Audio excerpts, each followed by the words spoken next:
You think you're alone? I used to think house sitting was the easiest job in the world. A quiet home, a few lovable pets, some peace and privacy. But no one tells you that these houses aren't truly empty. Behind locked doors, beneath creaking floors, or through the thin crack of a bedroom door, something might be watching you. These aren't made-up ghost stories. These are real experiences from people who agreed to stay in houses that weren't theirs. And after what happened, they never looked at a home the same way again. Still think you dare to house sit alone? Story 1. The Cry from the Basement. I was in college when I started house sitting for a family I knew. They had 4 easygoing cats, and I had experience with animals from working at a rescue shelter. They traveled often, so I became their regular sitter. I'd stay in their guest room, use their kitchen to cook meals, and didn't have to pay for parking or food. At first, it was perfect. Quiet, convenient, peaceful. But a few days in, things started to feel off. That evening, my boyfriend stopped by with dinner. He looked around the house and said, "I don't like the feeling here. You sure you don't want to come home?" I brushed it off. I had complicated issues with my own family. And besides, I had stayed there before. It was nothing new. But that night, the TV in the living room turned on by itself. Just static. Loud, flickering black and white noise. I unplugged it. My heart was pounding. And when it turned itself back on again, still unplugged, I nearly screamed. The next night, my boyfriend came over again. We were watching a movie when we heard it. A baby crying from the basement. I froze. I didn't know anyone in the family who had a baby. And certainly not one living in the basement. One of the cats was missing. The shy one who didn't like being held. I went downstairs and found him. He had somehow gotten trapped in the spare bedroom. I carried him upstairs. And then, the crying started again. But this time, when I went down, there was nothing. No cat. No crying. Nothing. My boyfriend said all 4 cats had just walked out of the upstairs guest room. None of them had been downstairs. We didn't say anything. We just stared at each other. And then I started packing. From that night on, I only returned briefly each day to feed the cats and clean the litter. Then I left as fast as I could. Later, I called my siblings. They hesitated, then admitted.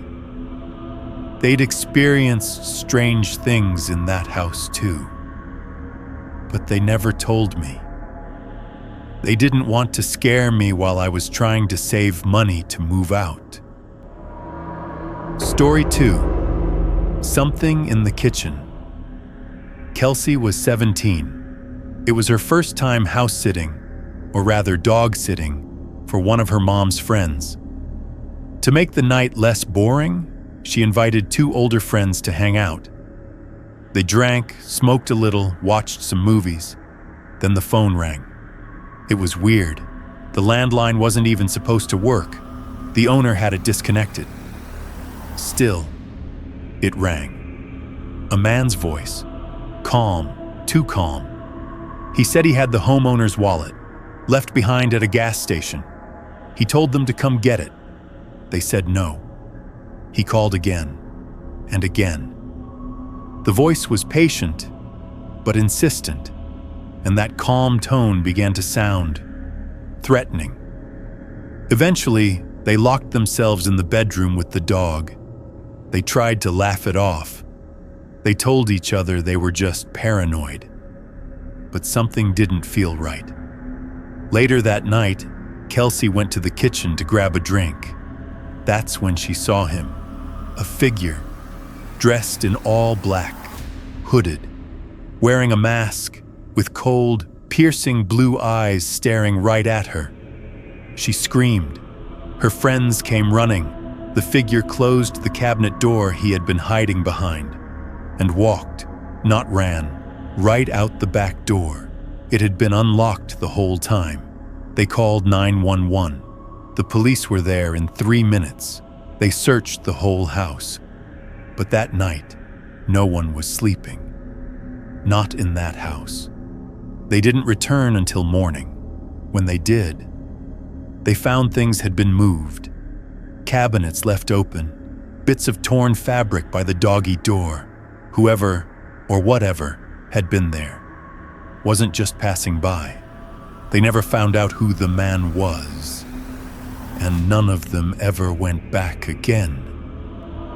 Story 3. Daddy's Home. She was 28, working as a vet tech, and picked up house-sitting jobs on the side. This one was for a man named Jerry. Middle-aged, polite. He gave her the keys, showed her how to care for his parrot, a large, talkative macaw, and his quiet cat, Casper. He told her to stay in the guest room only. The first night, things were fine. The bird repeated the same phrase over and over. Daddy's home. Daddy's home. Creepy, but nothing alarming. That night, she heard a strange noise. But with a bird in the house, it was easy to ignore. The next day, she let the parrot out for a bit, fed the cat, and relaxed. It was peaceful. Until night came. Around midnight, the guest room door slammed shut, but all the windows had been closed. The parrot started talking again. More than usual, faster. She fed it a special snack to quiet it down. Then she got ready for bed. As she laid down, she saw something. A large, dark shape sliding out from under her bed. She nearly screamed, but then convinced herself it must have been her imagination, just a trick of the shadows. She reached for her phone, only to find a message from Jerry. If you heard any strange noises, don't worry. The house makes them sometimes. The message had been sent while she was feeding the bird. That didn't sit right with her. She stepped into the hallway. Everything was quiet until she passed the closed bedroom door down the hall. She heard something inside, like a bed creaking. Slow, steady. She knocked. No answer. She knocked again. The sound stopped, and she ran. She packed up, left the key on the counter, and texted Jerry. If someone else is staying there, I'm calling the cops. Jerry replied calmly, It's just my brother. He came back unexpectedly.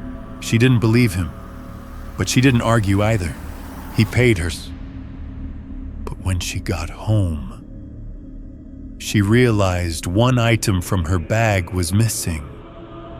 She never figured out what really happened that night. But she never worked for him again, and she never told this story. Until now. I've come to realize something.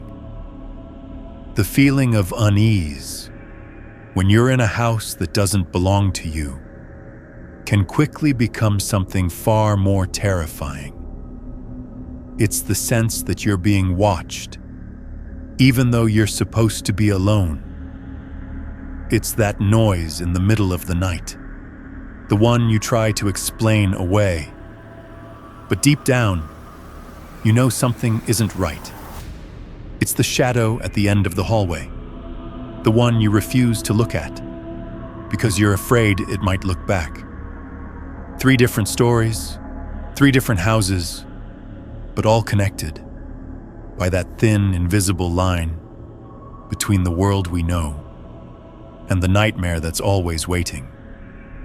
And sometimes, what we think is just our imagination might actually be waiting for us to come back. So if you're ever asked to house sit for someone, check all the doors, lock the windows, And whatever you do, don't ignore the sound in the dark.